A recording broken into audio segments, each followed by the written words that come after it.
Channel நண்பர்கள் அனைவருக்கும் வணக்கம். சூப்பரான ஒரு ரெசிபி தான் பார்க்க போகிறோம்.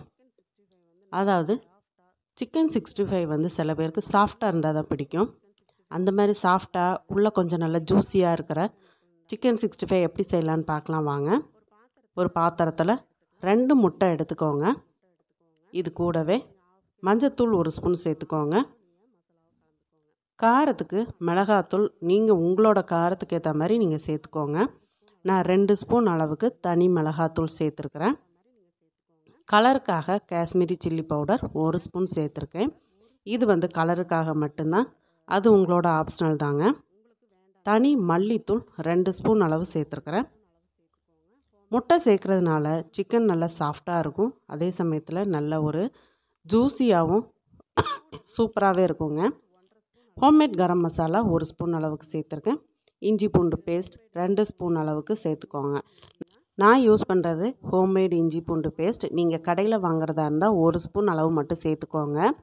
ஏன் அப்படின்னா அந்த இஞ்சி பூண்டு பேஸ்ட்டில் பார்த்திங்கன்னா வினிகர் சேர்ப்பாங்க.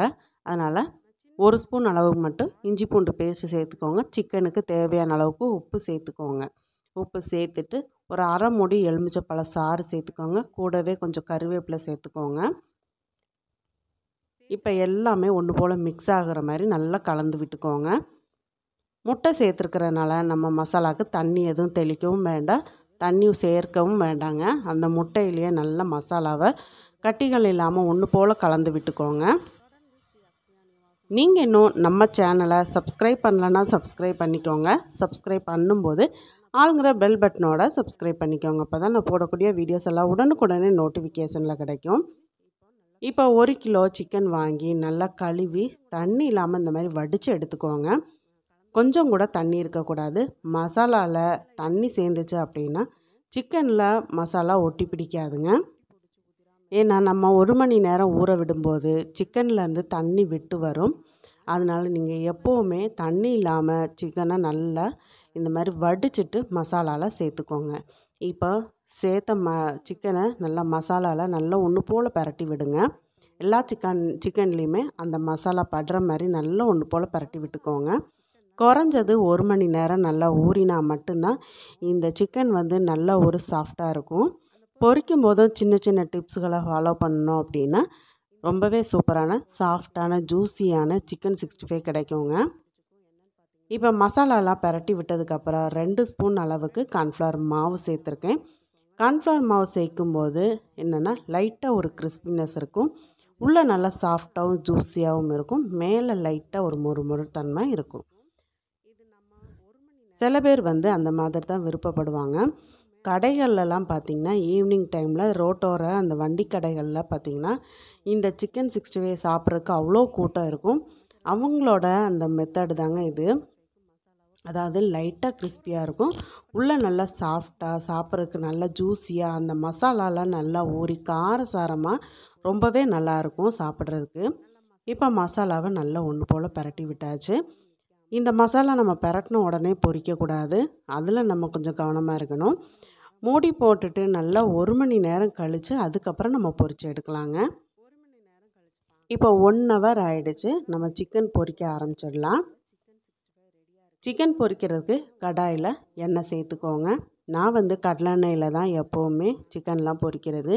நீங்கள் என்ன ஆயில் யூஸ் பண்ணுவீங்களோ அதை நீங்கள் யூஸ் பண்ணி நீங்கள் பொரிச்சிக்கலாங்க. எண்ணெய் மீடியம் ஃப்ளேமில் வச்சு சூடாக்கிக்கோங்க. சிக்கன் பாருங்கள் நல்லா ஊறி இருக்குது. நான் ஏற்கனவே சொன்ன மாதிரி லைட்டாக தண்ணி விட்டு சிக்கன் ஊறி இருக்குது. அதனால தான் நம்ம தண்ணி எல்லாம் நல்லா வடிச்சிட்டு அதுக்கப்புறம் மசாலாவில் போட்டு பரட்டணும்னு சொன்னேன். இப்போ பொரிக்கிறதுக்கு முன்னாடி கரண்டி வச்சு நல்லா சிக்கனை இந்த மாதிரி பரட்டி விட்டுக்கோங்க.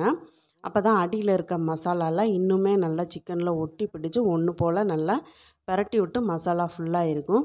இப்போ மிதமான தீயில் தான் இருக்கணும், ஹை ஃப்ளேமில் வைக்காதீங்க. மீடியம் ஃப்ளேமில் வச்சு மிதமான சூட்டில் இந்த மாதிரி பொரித்து எடுக்கும்போது தான் உங்களுக்கு நல்லா அந்த சிக்கன் வந்து உள்ளே வரைக்குமே நல்லா வெந்து சாஃப்டாக இருக்கும். ஹை ஃப்ளேமில் வச்சிட்டிங்க அப்படின்னா மேலாப்பில் மொறுன்னு தீஞ்சா மாதிரி ஆகிடும், உள்ளே பார்த்திங்கன்னா வேகாது, சிக்கனும் வந்து ரொம்ப ஹார்டாகிடும். சிக்கனை சேர்த்துட்டு நல்லா இந்த மாதிரி ஒரு 2 நிமிஷம் கழித்து பரட்டி விடுங்க. எண்ணெயில் கொஞ்சம் கூட மசாலா உதிரவும் செய்யாது, ஏன்னா கார்ன்ஃப்ளவர் மாவு சேர்த்துருக்கோம் இல்லையா, அதனால் சிக்கன்லேருந்து மசாலா எண்ணெயில் உதிராது. இந்த மாதிரி நல்லா பிரட்டி விட்டுட்டு ஒரு 5 நிமிஷம் பிரட்டி விட்டு நல்லா வேக வச்சு எடுத்து நல்லா வெங்காயம் மேலாப்பில் லெமன் புழிஞ்சு விட்டு சுற்றி வெங்காயம் வச்சு கொடுத்தீங்க அப்படின்னா குழந்தைங்க ஸ்நாக்ஸ் மாதிரி வச்சு சாப்பிட ஆரம்பிச்சிருவாங்க. சாதம் வடிச்சிட்டு ஒரு ரசம் செஞ்சுட்டு இந்த மாதிரி மொறுன்னு சிக்கன் 65 செஞ்சு கொடுங்க. ரசம் சாப்பாடும் இதுவும் போதும்னு சொல்லி அவ்வளோ திருப்தியாக சாப்பிடுவாங்க. ரொம்பவே சூப்பராக இருக்கும். ஏதாவது ஒரு நேரங்களில் நமக்கு ரொம்ப டயர்டாக இருக்கிற நேரம் இந்த மாதிரி சிம்பிளாக எல்லாருமே சாப்பிட்ற மாதிரியான ரெசிப்பியை செஞ்சு ட்ரை பண்ணி பார்த்துட்டு வீட்டில் இருக்கிறவங்க என்ன சொன்னாங்கங்கிறத கமெண்ட் பாக்ஸில் கமெண்ட் பண்ணுங்கள். தொடர்ந்து நம்ம சேனலுக்கு சப்போர்ட் பண்ணுங்கள், சப்ஸ்கிரைப் பண்ணுங்கள். சப்ஸ்கிரைப் பண்ணும்போது ஆளுங்கிற பெல் பட்டனோட சப்ஸ்கிரைப் பண்ணிக்கோங்க. அப்போ தான் நான் போடக்கூடிய வீடியோஸ் உடனுக்குடனே நோட்டிஃபிகேஷனில் கிடைக்கும். வீடியோ பிடிச்சிருந்தனாலும் நண்பர்களுக்கு ஷேர் பண்ணுங்கள், மறக்காமல் லைக் பண்ணுங்கள். இப்படி கொஞ்சம் கொஞ்சமாக சிக்கனை சேர்த்து பிரட்டி விட்டு பக்கத்தில் இருந்து பொரித்து எடுத்து நீங்களும் சாப்பிட்டு பாருங்கள். ரொம்பவே சுவையான, மேலே கொஞ்சம் கிறிஸ்பியாக உள்ள நல்லா ஜூஸியாக சாஃப்டான சிக்கன் 65 ரெடி ஆயிடுச்சு. முட்டை சேர்த்துருக்கிறதுனால எண்ணெய் கொஞ்சம் லைட்டாக பொங்கி வரும். மற்றபடி மசாலாலாம் உதிர்ந்து எண்ணெய் வீணாகாதுங்க.